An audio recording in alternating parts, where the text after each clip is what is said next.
Ginalaw na nga ni Al Francis Chua ang baso at papunta na ang 6'8" center ng Terrapirma Jeep na si Kemar Carino sa Ginebra kapalit ni Ben Adamos.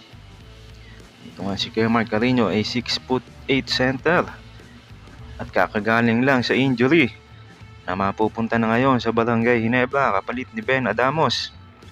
Alam naman nga natin na papalapit ng magretiro si Japet Aguilar at tamang-tama ito na magiging kapalit ni Japet sa kupunan ng Ginebra. Trade nga ay naipasa na at sigurado naman Ginebra ito at ma-approve ito. Kung mayroon man magbago ay magdadagdag lang sila ng player at madami naman dyan pwedeng idagdag ang Ginebra. Ito na nga ang pinakahihintay na center ng Ginebra. Dahil alam naman natin na wala na silang Christian Stadler, Greg Slaughter at papalapit na din ang pagretiro ni Japet Aguilar. Kaya tamang-tama ang pagkapunta ngayon ni Kemar Carino sa Ginebra. Marami nga nagsasabi na lopsided trade at lugi ang Terrapirma Jeep sa trade na ito. Pero sa pagkakaalam nga natin ay galing sa injury si Kemar Carino, samantalang si Ben Adamos naman ay malusog at wala lang playing time sa Barangay Ginebra. Samantalang si Kemar Carino ay nagagamit ng Terrapirma. Pero ngayong andyan na ngayon si Jeyu Chu sa Terrapirma, pambibihira na itong magamit. Kaya pinili na lang itong i-trade kay Ben Adamos.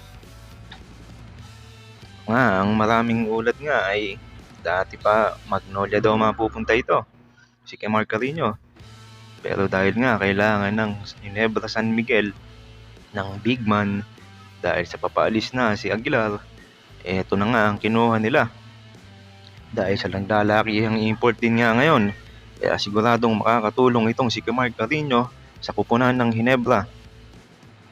Siguradong magagawa din ni Ben Adamos ang kanyang tungkulin sa Terrapirma Jeep. Dahil may laro naman ito at may lakas din naman, wala nga lang playing time sa Ginebra.